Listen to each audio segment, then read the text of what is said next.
జై గురుదేవ్. ఓం శ్రీ సాయిరామ్. అనంత ప్రేమ స్వరూపులారా, నిన్న మీరు గురు సందేశంలో మనస్తత్వం చాలా అవసరం అనే అంశాన్ని గురించి తెలుసుకున్నారు. ఈరోజు స్వర్గం నరకం అనబడే ప్రత్యేకమైనటువంటి అంశాన్ని గురించి మీరు తెలుసుకోబోతున్నారు. పూర్ణ జ్ఞానం, పరిపూర్ణ జ్ఞానం అనే అంశంలో 7 భాగాలు ఉన్నాయి, 7 విభాగాలు ఉన్నాయి. 1 శాస్త్రం, 2 భౌతికవాదం, 3 లౌక్యం, 4 మనస్తత్వం, 5 తత్వం, 6 మతం, అంతిమంగా ఆధ్యాత్మికత. ఈ 7 మధ్యస్థంగా ఉంది ఏంటంటే మనస్తత్వం. 7 మూలమైంది, ఆధారమైంది ఏమిటంటే మనసే. ఆ మనసు తత్వాన్ని గురించి తెలుసుకుంటే మనిషి యొక్క జీవితం మొత్తం అవగాహన అవుతుంది. అటువంటి మనసు యొక్క తత్వాన్ని గురించి తెలుసుకునేటటువంటి శాస్త్రాన్ని మనస్తత్వ శాస్త్రం అంటారు, సైకాలజీ అంటారు. వాస్తవానికి మానవ జీవితానికి మూలం మరియు ఆధారం ఏమిటంటే మనసే. మనసే మనిషిని నడిపిస్తుంది, మనసే మనిషికి ఆధారం అవుతుంది. మనసు ద్వారానే మానవ జీవితం కొనసాగుతుంది. ఆ మనసు అనేది విశ్వం మొత్తం వ్యాపించి ఉంటుంది. అదే మనసు మనిషి యొక్క అంతరంగంలో కూడా ఉంటుంది. మనిషి అనంతంగా విస్తరించేటట్లయితే అనంతమైనటువంటి విశ్వమేధస్సును గురించి కూడా తెలుసుకునే అవకాశం ఉంటుంది. మానవుడి శరీరం పరిమితం, కానీ ప్రజ్ఞ మాత్రం అనంతం. ప్రజ్ఞ విస్తరించే కొలది విశ్వ కదలికలు, ప్రకృతి సూత్రాలు లీలగా అవగాహన అవుతూ ఉంటాయి. మనస్తత్వం అనేది మహాసముద్రం లాంటిది. దానిని గురించి తెలుసుకుంటే దేని గురించి తెలుసుకోవలసినటువంటి అవసరమే లేదు. విశ్వం అనంతం, భగవంతుడు అనంతం, ఆత్మ అనంతం, బ్రహ్మం అనంతం. మనిషి యొక్క మనసు కూడా అనంతమే. మనసు అనే కంటే మేధస్సు అని పిలవటం చాలా మంచిది. కాబట్టి విశ్వం ఎంతవరకు వ్యాపించి ఉంటుందో మేధస్సు కూడా అంతవరకు వ్యాపించి ఉంటుంది. విశ్వాన్ని గురించి తెలుసుకోవాలంటే తప్పనిసరిగా మనసు కావాలి, మేధస్సు కావాలి. భగవంతుని గురించి తెలుసుకోవాలనుకుంటే తప్పనిసరిగా మనసు కావాలి. భగవంతుని కూడా దాటి భగవంతుడి స్థితికి వెళ్ళాలంటే మనసు అవరోధం అవుతుంది. ఈ మనసు 2 కూడి ఉంటుంది. ఒకటి సంకల్పం, మరొకటి వికల్పం. ఒకటి పాజిటివ్, మరొకటి నెగిటివ్. ఆ పాజిటివ్ నెగిటివ్లకు అనుగుణంగానే స్వర్గం నరకాలు సృష్టించబడ్డాయి. కాబట్టి మనిషి తనను గురించి తాను తెలుసుకుంటే విశ్వం మొత్తం తెలిసిపోతుంది. తనను గురించి తాను తెలుసుకోకుండా విశ్వాన్ని గురించి తెలుసుకుంటూ ఉంటే అనంతమైనటువంటి విశ్వాన్ని గురించి అవగాహన కాదు, తనను గురించి కూడా తాను తెలుసుకోలేడు. ఇది చాలా కీలకమైనటువంటి సూక్ష్మమైనటువంటి అంశం. ఆధ్యాత్మిక మార్గంలో, ఆధ్యాత్మిక పరిణతిలో ఇదే కీలక పాత్ర పోషిస్తుంది. అదృష్టం మన లోపలే ఉంది, దురదృష్టం లోపలే ఉంది, స్వర్గం లోపలే ఉంది, నరకం లోపలే ఉంది, వైకుంఠం లోపలే ఉంది, కైలాసం కూడా లోపలే ఉంది. మన మేధస్సే మనకు భగవంతుడు. మేధస్సును గురించి సమూలంగా తెలుసుకుంటే ఆ వ్యక్తి సాక్షాత్తు భగవంతుడు అవుతాడు. తన మేధస్సును గురించి తెలుసుకోకుండా వేరే మేధస్సులను గురించి ఆలోచిస్తూ ఉంటే అది పరధ్యానం అవుతుంది. తన మేధస్సును గురించి తాను లోతుగా అధ్యయనం చేసుకుంటూ విశ్లేషించుకుంటూ ఉంటే మనిషి సమూలంగా బంధాల నుంచి బయటపడి స్వేచ్ఛను పొందగలుగుతాడు. కాబట్టి స్వర్గం ఎక్కడుంది? లోపలే ఉంది. నరకం ఎక్కడుంది? లోపలే ఉంది. స్వర్గాన్ని ఎవరు సృష్టించుకున్నారు? మనిషే. నరకాన్ని ఎవరు సృష్టించుకున్నారు? మనిషే. ఒక వ్యక్తి ఎదుగుదలకైనా పతనానికైనా అతనే మూల కారణం తప్ప వేరే వాడి బాధ్యులు కానే కాదు. మన మనస్సులో ఏదైతే ఉందో అదే బయట ప్రపంచంలో కనపడుతుంది. మన మనస్సులో లేనిది బయట ప్రపంచంలో కనిపించదు కదా. కాబట్టి మన అంతరంగ స్థితి అంతటా ప్రతిబింబిస్తుంది. మన మనసే ప్రపంచం అంతటా విస్తరిస్తుంది. మనస్సును సక్రమైనటువంటి మార్గంలోకి మళ్లించగలిగితే మనిషి జీవితం సద్వినియోగపడుతుంది, ధన్యమవుతుంది. అదే మనసును దుర్వినియోగపరుచుకుంటే జీవితం నరకప్రాయం అవుతుంది. అందువల్ల స్వర్గం నరకాలనేవి ప్రత్యేకంగా ఎక్కడా లేవు. అయితే వాటిని గురించి పురాణాల్లో ప్రస్తావించబడింది. అందుకు మూల కారణం ఏంటి? వేదాంతం అందరికీ అవగాహన కాదు. వేదాంతాన్ని అర్థం చేసుకునే స్థాయి అందరికీ ఉండదు. కానీ మనుషులకు ముందు పాపభీతి కావాలి. తప్పు చేయకుండా ఉండాలంటే పాపభీతిని మాత్రం అతనిలో పెంపొందించాలి. పాపభీతి ఉన్నటువంటి వ్యక్తి తొందరగా తప్పు చేయడు. అందువల్ల మనిషి తప్పులు చేస్తే, పాపాలు చేస్తే మనిషి చనిపోయిన తర్వాత ఎటువంటి జీవితాన్ని కొనసాగిస్తాడో తెలియజేయటం కోసం, మరణం తర్వాత అతని జీవితం ఏమవుతుంది అనే దాని గురించి అతనికి అవగాహన గావించడం కోసం స్వర్గాన్ని నరకాన్ని సృష్టించారు. సాధారణంగా పురాణాల్లో ఏం చెప్తూ ఉంటారు? స్వర్గంలో దేవతలు ఉన్నారు అంటారు, నరకంలో రాక్షసులు ఉంటారంటారు. స్వర్గానికి అధిపతి ఇంద్రుడు అంటారు, నరకానికి అధిపతి యమధర్మరాజు అంటారు. వాస్తవానికి స్వర్గం అంటే ఏమిటి, నరకం అంటే ఏమిటి? మనిషి మానవత్వంతో జీవిస్తూ ఉంటే మధ్యస్థంగా ఉంటాడు. మాధవత్వంతో జీవిస్తూ ఉంటే, దివ్యత్వంతో జీవిస్తూ ఉంటే మనిషే దేవుడవుతాడు. ఆ దేవుడు నివసించేటటువంటి ప్రదేశమే స్వర్గం అవుతుంది. అదే మనిషిలో మానవత్వం కుంచుకుంటే, వికటిస్తే అతను దానవుడవుతాడు, రాక్షసుడవుతాడు. రాక్షసులు నివసించేటటువంటి ప్రదేశం నరకం అవుతుంది. ఇప్పుడు జాగ్రత్తగా ఆలోచించండి. స్వర్గం పైన లేదు, నరకం క్రింద లేదు. అది మనలోనే ఉంది. మరొక మాటలో చెప్పాలంటే ప్రస్తుతం మానవుడి చుట్టూ ఉన్నదంతా కూడా నరకమే. మనిషి నరక కోపంలోకి నెట్టబడ్డాడు, నరక యాతనను అనుభవిస్తున్నాడు. ఒక రకంగా రాక్షస జీవితాన్ని కొనసాగిస్తూ శిక్షను అనుభవిస్తూ ఉన్నాడు. దీనికి అంతటికీ ఒకే ఒక మూల కారణం. అదేమిటంటే అసంతృప్తి, అశాంతి.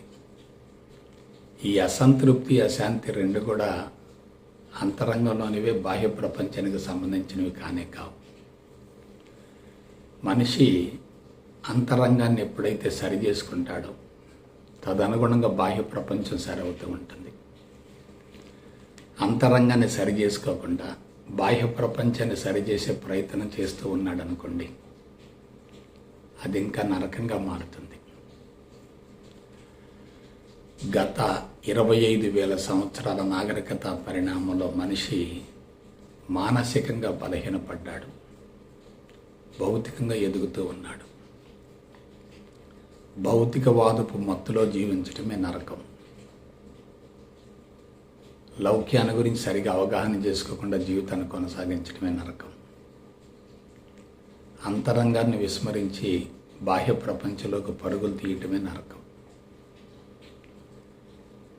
ఇంకొక విషయం చెప్పాలంటే మానవ జీవితం సంస్కారాల మూటతో మొదలవుతుంది.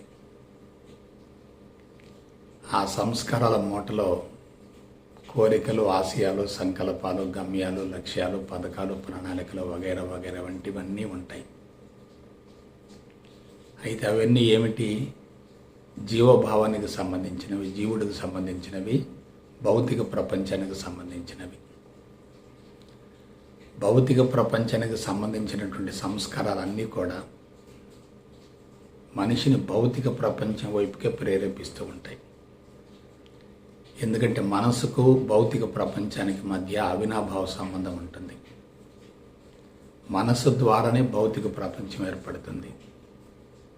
మనసే భౌతిక ప్రపంచాన్ని సృష్టిస్తుంది. Entire world is the creation of the mind అన్నారు. కాబట్టి మనసు లేకపోతే మనిషి జీవితం లేదు, భౌతిక ప్రపంచం కూడా లేదు. అటువంటి భౌతిక ప్రపంచంతో మనసు విడరాని సంబంధం ఏర్పరచుకుంటుంది. భౌతిక ప్రపంచంతో విడరాని సంబంధం ఉన్నప్పుడు మనిషి బాహ్యముఖ ప్రయాణంలో ఉంటాడు. అదే నరకం. భౌతిక ప్రపంచంతో ఉన్నటువంటి సంబంధాన్ని సమూలంగా తెంచుకోవాలనుకుంటే మనిషి తప్పనిసరిగా అంతర్ముఖానికి మళ్ళాల్సిందే. అదే స్వర్గం అంటే. కాబట్టి అదృష్టం లోపలే ఉంది, దురదృష్టం లోపలే ఉంది, స్వర్గం లోపలే ఉంది, నరకం లోపలే ఉంది, వైకుంఠం లోపలే ఉంది, కైలాసం లోపలే ఉంది, వేదాలు లోపలే ఉన్నాయి, ఉపనిషత్తులు లోపలే ఉన్నాయి, బ్రహ్మసూత్రాలు లోపలే ఉన్నాయి, భగవద్గీత కూడా లోపలే ఉంది, అంతా లోపలే ఉంది. కానీ లోపల ఉన్న దాన్ని తెలుసుకోవటం ఎట్లా? మనసు వికసించే కొలది, విస్తరించే కొలది అనంతమైన సమాచారం మొత్తం కూడా అంతరంగం నుండి లావాలాగా ఉప్పొంగుతుంది. మనిషి కుంచుకుంటూ ఉంటే అంతరంగంలో ఉన్న సమాచారం మొత్తం లోపలికి వెళ్ళిపోతుంది. మనిషి కుంచుకుంటే భౌతిక ప్రపంచం పట్ల ఆకర్షింపబడతాడు. అదే నరకం అవుతుంది. మనిషి వికసించే కొలది, విస్తరించే కొలది భౌతిక ప్రపంచంతో ఉన్న సంబంధాన్ని సమూలంగా తెంచుకొని అంతర్ముఖానికి మళ్ళతాడు. అంతర్ముఖానికి మళ్ళినప్పుడు, కళ్ళు మూసుకున్నప్పుడు విశ్వం మొత్తం కంటికి కనపడుతుంది. విశ్వ సమాచారం మొత్తం లీలగా తెలిసిపోతుంది. విశ్వ కదలికలన్నింటినీ చూడగలుగుతాడు. ప్రకృతి సూత్రాలను పసిగట్టగలుగుతాడు. కాబట్టి నరకం అంటే ఏమిటి? అనవసరంగా బంధాలను పెంచుకోవటం. స్వర్గం అంటే ఏమిటి? బంధాలను కరిగించుకొని స్వేచ్ఛ వైపుకు మళ్ళటం. స్వేచ్ఛ అనేది ఎప్పుడైతే ఉంటుందో మనిషి అన్నిటికీ అందరికీ అతీతంగా జీవించగలుగుతాడు. స్వేచ్ఛగా జీవించే వ్యక్తి జీవితాన్ని సద్వినియోగపరుచుకుంటాడు. బంధాల్లో జీవించేటటువంటి వ్యక్తి జీవితాన్ని సమూలంగా దుర్వినియోగపరుచుకుంటాడు. గత 25,000 సంవత్సరాల మానవ నాగరికత పరిణామంలో ఏం జరిగిందో, గత 25,000 సంవత్సరాల మానవ నాగరికత పరిణామంలో ఏం జరిగిందో, ఏం జరుగుతుందో మీరు ఒకసారి విశ్లేషించుకోండి, పరిశీలించుకోండి, గమనించుకోండి. మనిషి భౌతికంగా ఎదుగుతున్నాడు, మానసికంగా బలహీనపడుతున్నాడు. భౌతికంగా ఎదగటం అంటే మాయలో ఉండటం, మానసికంగా ఎదగటం అంటే సత్యదర్శనం గావించుకోవటం. మాయలో ఉన్న వ్యక్తి నరకంలో ఉంటాడు, సత్యదర్శనం గావించుకున్న వ్యక్తి స్వర్గంలో ఉంటాడు. ఇంకొక విషయం చెప్తున్నాను. మనకు వచ్చేటటువంటి ఆలోచనలను మీరు జాగ్రత్తగా పరిశీలించుకోండి, గమనించుకోండి. తమోగుణ సంబంధమైన, రజోగుణ సంబంధమైన ఆలోచనలు పుష్కలంగా, ఉధృతంగా, ఎక్కువగా, కట్టలుగా, తెరలుగా వస్తున్నాయంటే అదే నరకం. ప్రశాంతతను, ఆనందాన్ని చేకూర్చేటటువంటి ఆలోచనలు వస్తున్నాయంటే అదే స్వర్గం. కాబట్టి మన అంతరంగమే మన జీవితాన్ని నడిపిస్తూ ఉంటుంది. అంతరంగంలో ఉన్నదే బాహ్య ప్రపంచంలో కనిపిస్తుంది. మరొక మాటలో చెప్పాలంటే మన అంతరంగంలో ఉన్నదానికి అనుగుణంగానే జీవితం కొనసాగుతూ ఉంటుంది. అంతరంగంలో నెగిటివ్ ఉందనుకోండి, నెగిటివే జరుగుతుంది, పాజిటివ్ జరగదు. అంతరంగంలో పాజిటివ్ ఉందనుకోండి, పాజిటివే జరుగుతుంది, నెగిటివ్ జరగదు. ఎటువంటి విత్తనం వేసుకుంటే అటువంటి ఫలాలు వస్తాయి. విత్తనం ఒక రకంగా, ఫలాలు మరొక రకంగా ఉండవు కదా. అలాగే రుగ్మతలు ఎందుకు సంభవిస్తున్నాయి? ప్రాణశక్తి అపసవ్య మార్గంలో ప్రవహిస్తూ ఉంటే జీవన చర్యలు పూర్తిగా అస్తవ్యస్తంగా మారి దీర్ఘకాలిక రుగ్మతలు సంభవిస్తూ ఉంటాయి. అదే ప్రాణశక్తి సవ్య మార్గంలో ప్రవహిస్తూ ఉంటే శరీరం ఆరోగ్యంగా ఉంటుంది, సుదీర్ఘ ఆయువు ఉంటుంది, మానసిక ప్రశాంతత ఉంటుంది, సంతృప్తి ఉంటుంది. అదే స్వర్గం అవుతుంది. రుగ్మతలతో జీవించే వాళ్ళంతా నరకంలో ఉంటున్నట్లే, రుగ్మతలతో జీవించే వాళ్ళంతా నరకంలో ఉంటున్నట్లే, ఆరోగ్యంగా జీవించే వాళ్ళంతా స్వర్గంలో ఉంటున్నట్లే. కాబట్టి స్వర్గాలు నరకాలు అనేవి ఎక్కడో లేవు, మనలోనే ఉన్నాయి. ఎప్పుడైతే మనిషి దానవత్వానికి మళ్ళుతూ ఉంటాడో అతను నరకాన్ని సృష్టించుకుంటాడు. ఎప్పుడైతే దివ్యత్వాన్ని అందుకుంటాడో అతను స్వర్గాన్ని సృష్టించుకుంటాడు. స్వర్గంలో జీవించే వాళ్ళకి నిరంతరం ఆనందం ఓలలాడుతూ ఉంటుంది. స్వర్గంలో జీవించేటటువంటి వాళ్ళు అసంతృప్తితో అశాంతితో అలమటిస్తూ ఉంటారు.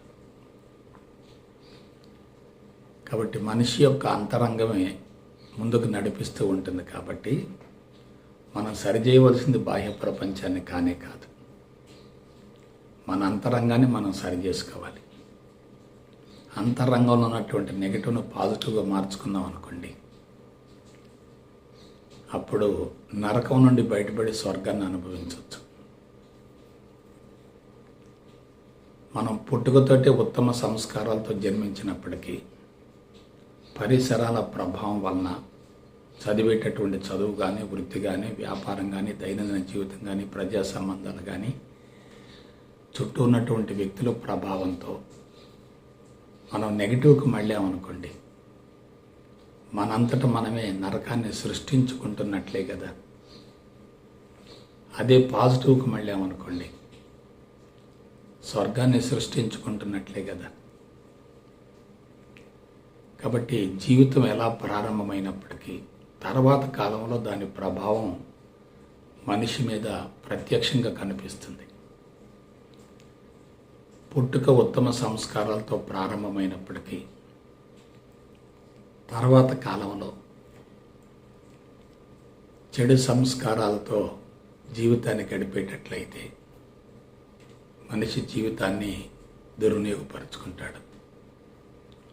పుట్టుక చెడ్డ సంస్కారాలతో ప్రారంభమైనప్పటికీ జ్ఞానపరంగా పరిణతి చెంది ఆ చెడు సంస్కారాలను సమూలంగా కరిగించుకొని ఉత్తమ సంస్కారాలను పెంపొందించుకోగలిగితే జీవితం స్వర్గమయం అవుతుంది కదా. కాబట్టి మనం బాహ్య ప్రపంచాన్ని గురించి ఆలోచించటం కాదు, మన అంతరంగాన్ని గురించి ఆలోచించుకోవాలి. మన జీవిత పుస్తకాన్ని గురించి ఆలోచించుకోవాలి.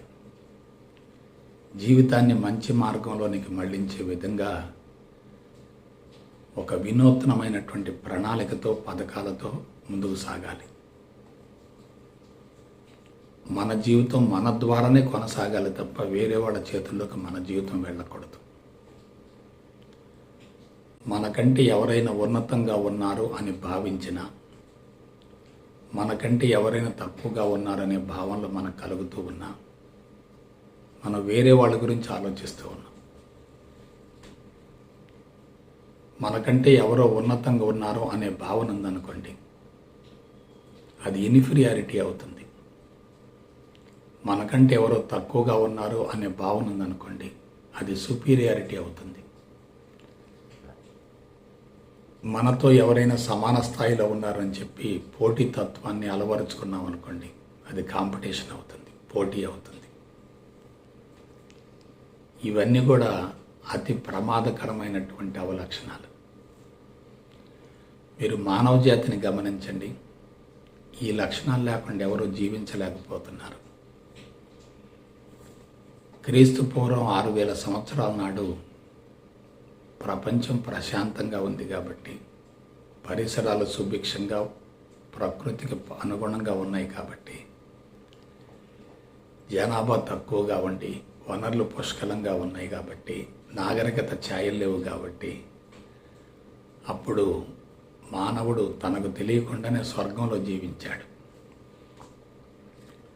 కానీ ప్రస్తుతం ఆధునిక మానవుడిని మీరు జాగ్రత్తగా గమనించండి, అన్ని విధాలా బలహీనపడుతున్నాడు. అన్ని విధాలా దిగజారుతున్నాడు, అన్ని విధాల పతనమవుతున్నాడు, తన చుట్టూ నరకాన్ని సృష్టించుకుంటున్నాడు. కానీ దురదృష్టం ఏమిటంటే అందరూ చుట్టూ నరకాన్ని సృష్టించుకుంటూ కూడా దాన్ని స్వర్గంగా భావిస్తున్నారు. ఇది అసలు విషయం. మాయలో ఉన్నటువంటి వ్యక్తి నరకాన్ని స్వర్గంగా భావిస్తాడు. సత్యదర్శనమైనటువంటి వ్యక్తి స్వర్గాన్ని స్వర్గంగా, నరకాన్ని నరకంగా విభజించుకొని స్వర్గాన్ని ఎంచుకొని నరకాన్ని వదిలేస్తాడు. ఇప్పుడు అందరూ ఎక్కడున్నారు? మాయలో ఉన్నారు, భ్రమలో ఉన్నారు, భ్రాంతిలో ఉన్నారు, పిచ్చిలో ఉన్నారు, వెరిలో ఉన్నారు, వ్యామోహంలో ఉన్నారు, తాము అనుసరిస్తున్నదే సరైన పంథ అనేటటువంటి అపోహలో ఉన్నారు. ఒక వ్యక్తి చీకట్లో పోతున్నాడు. చీకటి కాబట్టి కళ్ళు కనపడట్లేదు, చీకటిగా ఉంది. కాలి కింద ఒక మెత్తటి వస్తువు పడింది, దాన్ని పాము అనుకున్నాడు.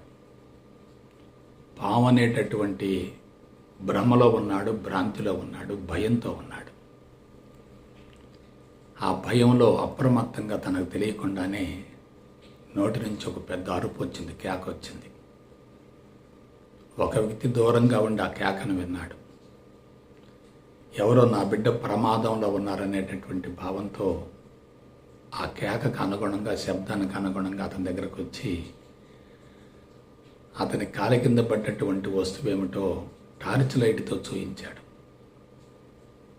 వాస్తవానికి అది పాము కాదు, అది కేవలం తాడే. పాము అని భ్రమించినంతకాలం, భావించినంతకాలం, ఆలోచించినంతకాలం అతనికి భయం ఉంది. ఎప్పుడైతే లైటు వెలుతురులో అతను దాన్ని చూశాడు, అది పాము కాదు తాడనుకున్నాడు, అతనికి భయం లేదు, ఎంతో కొంత సంతోషం ఉంది. ఆ వచ్చినటువంటి వ్యక్తి ఎవరు? సద్గురు. అతను చూయించినటువంటి ఆ వెలుగుందే, అదే జ్ఞానం అంటే అజ్ఞానంలో జీవించే వ్యక్తి నరకంలో ఉంటాడు. పరిపూర్ణ జ్ఞానాన్ని పొందినటువంటి వ్యక్తి స్వర్గాన్ని అనుభవిస్తాడు. అజ్ఞానమనే చీకటి ఉన్నంత వరకు సమస్యలు ఉంటాయి. జ్ఞానజ్యోతి వెలిగిందంటే సమస్యలన్నీ అదృశ్యమవుతాయి. కాబట్టి మనం ఏం చేయాలి? అజ్ఞానంతో జీవితాన్ని ప్రారంభించినప్పటికీ జ్ఞానజ్యోతిని వెలిగించుకునే ప్రయత్నం చేయాలి. అజ్ఞానంలో ఉండి అదే నిజమైనటువంటి జీవితం అనుకుంటే అంతకు మించినటువంటి ఆత్మవంచన మరొకటే ఉంటుంది.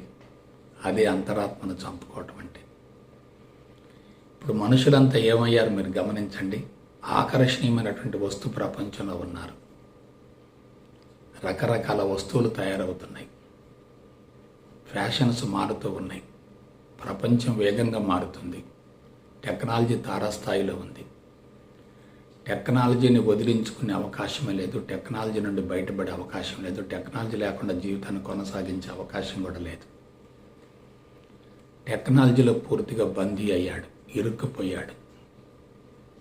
ఆ టెక్నాలజీలో పూర్తిగా ఇరుక్కుపోవటమే నరకం అంటే. టెక్నాలజీ లేకుండా బ్రతకలేను అనే భావన కలుగుతుందంటే అది నరకమే. ఆర్థిక వనరులు పుష్కలంగా లేకుండా జీవించలేను అనే భావన కలుగుతుందంటే అది నరకమే. భౌతిక సంపద మత్తులో జీవించటం అంటే అది నరకమే. ఏదైతే తన జీవితానికి అవసరమో దాన్ని పోగొట్టుకొని, ఏదైతే తన జీవితానికి ప్రమాదకరమో దానికోసం వెంపలాడటం అంటే అది నరకమే. మనిషి పాయసాన్ని కాలితో తన్నేస్తున్నాడు, విషాన్ని జుర్రుకుంటున్నాడు, ఆ విషాన్నే పాయసంగా భ్రమిస్తున్నాడు.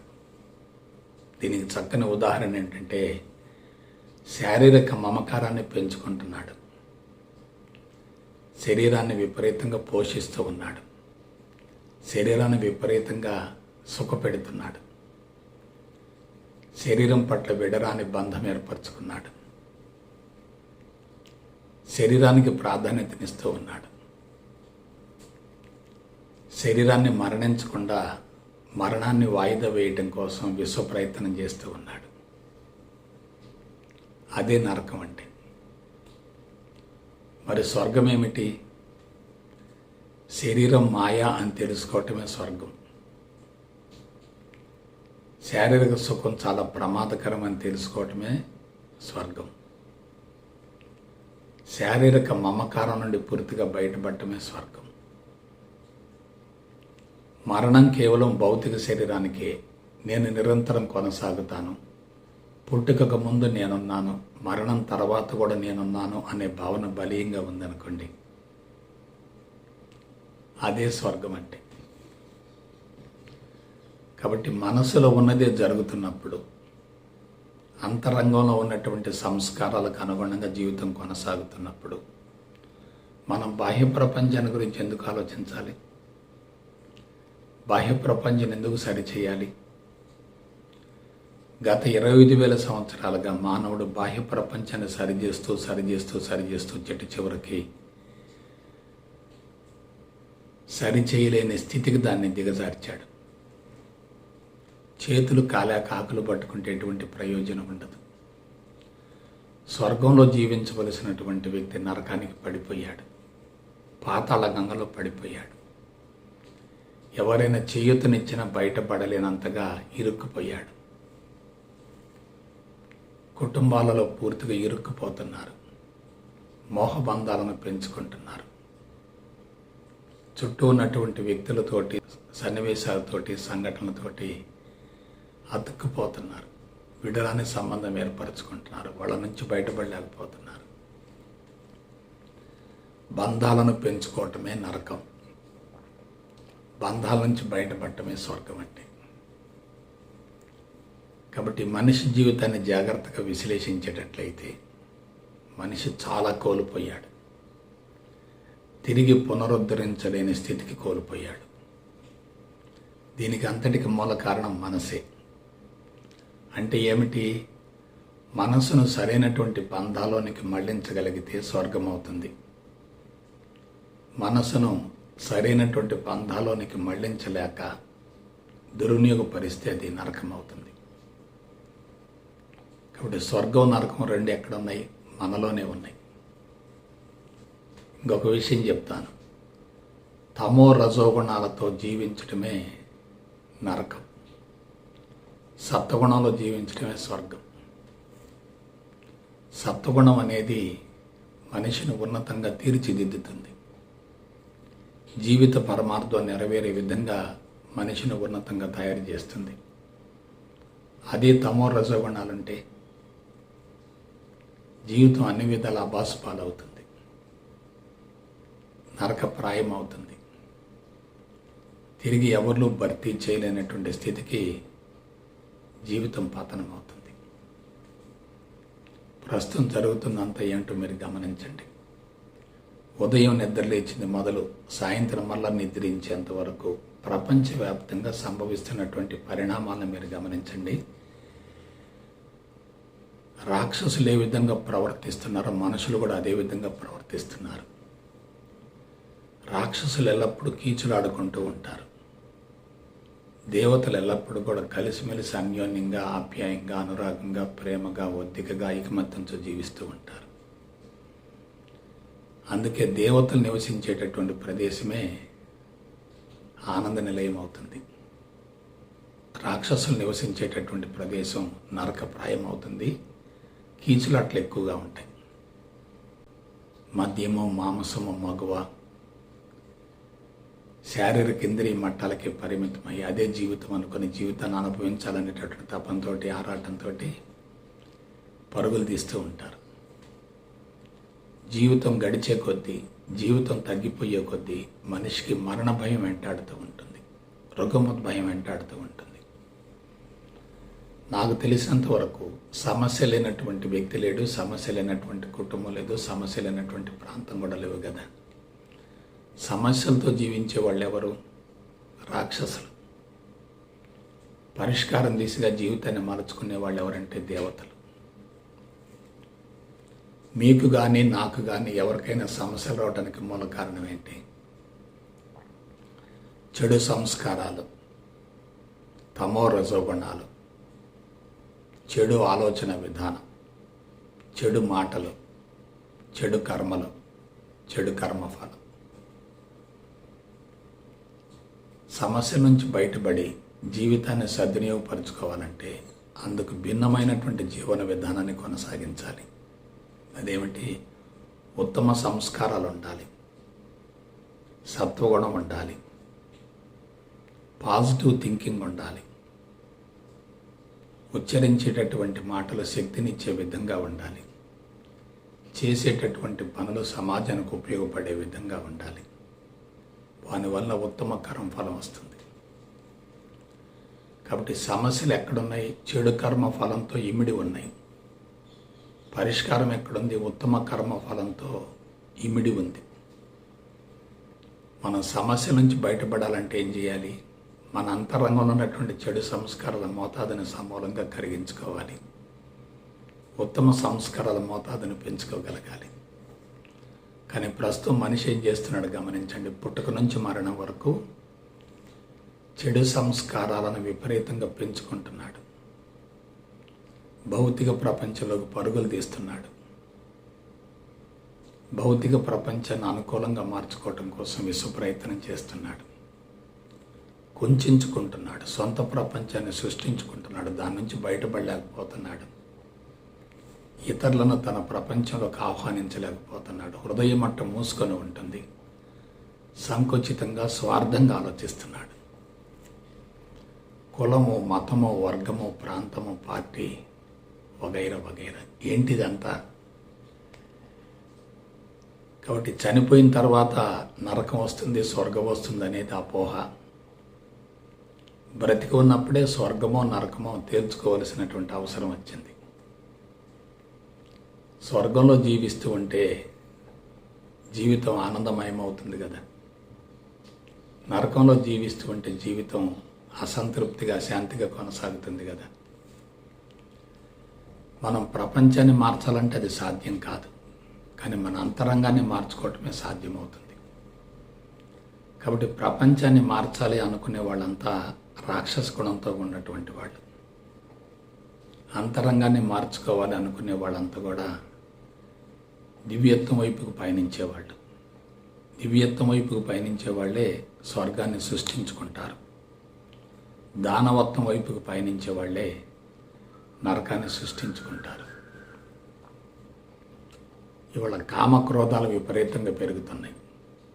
లోభమోహాలు తారాస్థాయిలో ఉన్నాయి. మదమాశ్చర్యాలు విచ్చలవిడిగా పెచ్చరేగుతున్నాయి.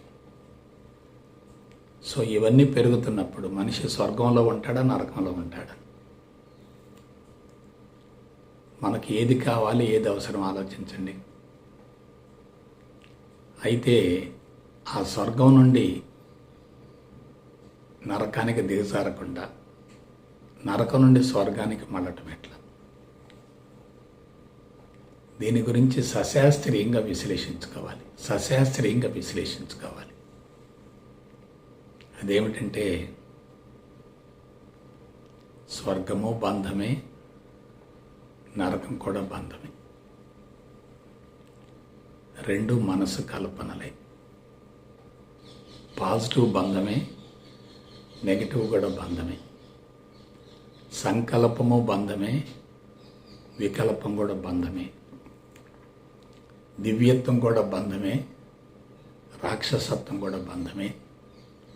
రెండు మనసు కల్పనలే. మనసు పనిచేస్తుందంటే మనిషి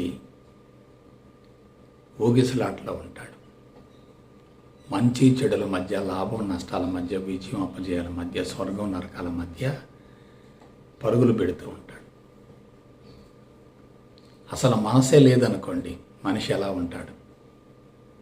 ఆలోచించండి. మనసే లేదనుకోండి, మనిషి ఎలా ఉంటాడు? మనసు లేకపోతే మనిషి ఆత్మస్థితిలో జీవిస్తూ ఉంటాడు. ఆత్మస్థితి నుండి జీవితాన్ని కొనసాగిస్తూ ఉన్నాడు అనుకోండి, అది ఎలా ఉంటుంది?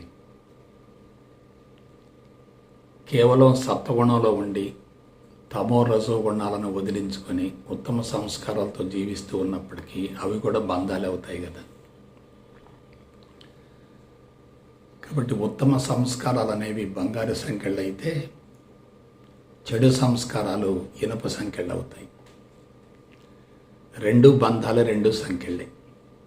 స్వేచ్ఛను అరించి వేసేయ, బంధాలను పెంచేయ. అందుకని మనం ఏం చేయాలి? స్వర్గాన్ని నరకాన్ని రెండింటిని వదిలివేయగలగాలి. స్వర్గం నరకం రెండు వదిలేయి అనుకోండి, ద్వంద్వాలకు అతీతమైన జీవితం వచ్చిందనుకోండి, అప్పుడు మనం ఆత్మను కూడా దాటి ఆత్మస్థితికి వెళ్ళగలుగుతాం. ఆత్మస్థితిలో జీవిస్తూ ఉన్నాం అనుకోండి, జీవితం ఎలా ఉంటుంది? ఆత్మస్థితిలో జీవిస్తూ ఉంటే జీవితం శూన్యంలో ఉంటుంది. అంటే మనకు స్వర్గం వద్దు, నరకం వద్దు, శూన్యంలో ఉంటే చాలు. ఆ శూన్యం నుండి దైనందిన కార్యక్రమాలను నిర్వహించుకుంటూ ఉండాలి. ఈ సందర్భంగా మీకు ఒక విషయం చెప్తాను. మనిషి తన పాపాల పుట్టతోటి మరణించాడు అనుకోండి, లేదు చేసినటువంటి మంచి పనులతో జీవితాన్ని ముగించాడు అనుకోండి, పాపాల పుట్ట ఎక్కువైంది అనుకోండి, అతని నరకానికి పంపిస్తారు. చేసినటువంటి మంచి పనులు ఎక్కువగా ఉన్నాయనుకోండి, అతన్ని స్వర్గానికి పంపిస్తారు. అయితే ఈ పాపాల పుట్ట, పాప కర్మలు కరిగిపోయాయి అనుకోండి, అతనికి మళ్ళా మానవ జన్మ వస్తుంది. ఆ మానవ జన్మ నుండి అతను మళ్ళా ఉత్తమ కర్మలు ఆచరించేటట్లయితే స్వర్గానికి వెళ్ళొచ్చు. మనిషి స్వర్గంలో కొంతకాలం జీవించాడు. ఎందువల్ల? ఉత్తమ కర్మల వల్ల. ఉత్తమ కర్మ ఫలం వల్ల కొంతకాలం స్వర్గంలో జీవించాడు. అయితే ఆ కర్మలు ఖర్చు అయ్యాయి అనుకోండి, మళ్ళీ మనిషిగా పుట్టాల్సింది. మనిషిగా పుట్టిన తర్వాత మంచి చేస్తే మరలా స్వర్గం వస్తుంది, చెడు చేస్తే మరలా నరకం వస్తుంది. అంటే ఈ విధంగా మనిషి ఏమవుతాడు? కొంతకాలం స్వర్గం, కొంతకాలం నరకంలో విహరిస్తూ ఉంటాడు, జీవిస్తూ ఉంటాడు. నరకంలో జీవిస్తేనేమో కష్టాలు, బాధలు, ఇబ్బందులు, రుగ్మతలు, సమస్యలు, ఒత్తిళ్ళు వగైరా వగైరా వగైరా. అదే నరకంలో జీవిస్తే సంతోషం, తృప్తి, అనుభూతి, వినోదం ఇవన్నీ ఉంటాయి. కానీ అది బంధమే, ఇది బంధమే. అందుకే చాలామంది రాక్షసులు వరాన్ని కోరుకునేటప్పుడు ముందు నీకు నరకం కావాలా, స్వర్గం కావాలని ప్రశ్నిస్తూ ఉంటారు దేవుళ్ళు. నరకం కొద్ది కాలం ఉంటుంది, స్వర్గం ఎక్కువ కాలం ఉంటుంది. అందుకే రాక్షసులు ఏం చేస్తారు? ముందు నరకాన్ని కోరుకుంటారు, ఆ తర్వాత శాశ్వతంగా స్వర్గంలో ఉండొచ్చు అనుకుంటారు. కానీ స్వర్గం తాత్కాలికమే, నరకం కూడా తాత్కాలికమే. అంటే మనస్సు ఏమిటి? తాత్కాలికమే. సంకల్పం తాత్కాలికమే, వికల్పం కూడా తాత్కాలికమే. తాత్కాలికమైన వదిలేసామనుకోండి, శాశ్వతమైనది లభిస్తుంది. ప్రస్తుతం అందరూ ఏం చేస్తున్నారు? నరకాన్ని పెంచుకుంటున్నారు, స్వర్గాన్ని గురించి ఆలోచించడం లేదు. కానీ అసలు శిశువు అయినటువంటి పరిపూర్ణ జ్ఞానం ఏం చేస్తాడు? స్వర్గాన్ని, నరకాన్ని రెండింటిని బంధాలుగా భావిస్తాడు. అంటే ప్రతి కష్టంలో అదృష్టం ఉంటుంది, ప్రతి నష్టంలో లాభం ఉంటుంది, ప్రతి అపజయంలో విజయం ఉంటుంది, ప్రతి ఓటంలో గెలుపు ఉంటుంది, ప్రతి అవమానంలో బహుమానం ఉంటుంది. కాబట్టి నరకంలో స్వర్గం ఉంటుంది, స్వర్గంలో నరకం ఉంటుంది. బయటకి నరకం కనపడుతుందంటే లోపల స్వర్గం దాగి ఉంటుంది. బయటికి స్వర్గం కనపడుతుందంటే లోపల నరకం దాగి ఉంటుంది. స్వర్గాన్ని, నరకాన్ని రెండింటిని వేరు చేసే అవకాశం లేదు. రెండు ద్వంద్వాలు, అసంపూర్ణాలు, పాక్షికాలు, పరస్పర విరుద్ధమైనటువంటి అంశాలు మనసు కల్పనలే. చూసారా? జాగ్రత్తగా విశ్లేషించుకోండి. మనం నరకంలో ఉండి నరకం అనుకుంటున్నాం, కానీ జ్ఞాని దాన్ని స్వర్గం అనుకుంటాడు. స్వర్గంలో ఉండి కొంతమంది దాన్ని స్వర్గంగా భావిస్తారు, కానీ దాని వెనుక తప్పనిసరిగా నరకం ఉంటుంది. జ్ఞాని స్వర్గాన్ని, నరకాన్ని రెండింటినీ మాయగా భావించి వదిలేస్తాడు. అజ్ఞాని ఏం చేస్తాడు? స్వర్గాన్ని కోరుకుంటూ ఉంటాడు, నరకాన్ని వ్యతిరేకిస్తూ ఉంటాడు. నరకాన్ని వ్యతిరేకించడం అంటే నరకానికి దగ్గర కావటమే. స్వర్గాన్ని కోరుకోవటం అంటే నరకాన్ని కూడా వ్యతిరేకించడమే. కాబట్టి నరకం మాయ అనుకున్నాం, స్వర్గం మాయ అనుకున్నాం, రెండింటిని వదిలేసాం. మనిషి ఎలా ఉంటాడు? మనిషి తృప్తిగా ఉంటాడు, సంతోషంగా ఉంటాడు, ఆనందంగా ఉంటాడు, స్వేచ్ఛగా ఉంటాడు. జీవితాన్ని ఆ స్థితి నుండి కొనసాగిస్తాడు. కాబట్టి మనం ఏం చేయాలి? స్థితి నుండి జీవితాన్ని కొనసాగించాలి. ఇది టెక్నాలజీ అంటే.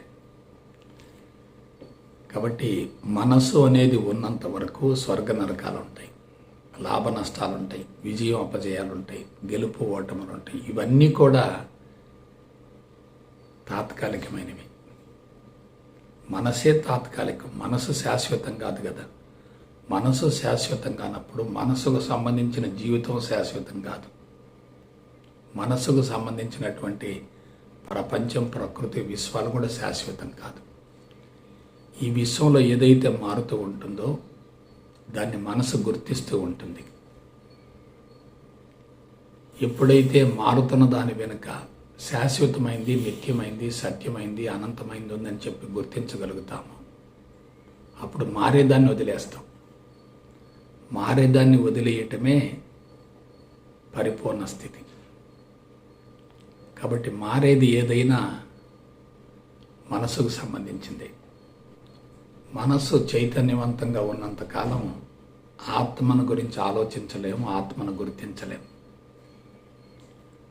మనస్సు మాయ అని తెలిసినప్పుడు ఆ మనసునే భగవంతుడిగా భావించగలిగితే ఇక భగవంతుని గురించి ప్రత్యేకంగా అన్వేషణ చేయవలసినటువంటి అవసరం ఉండనే ఉండదు.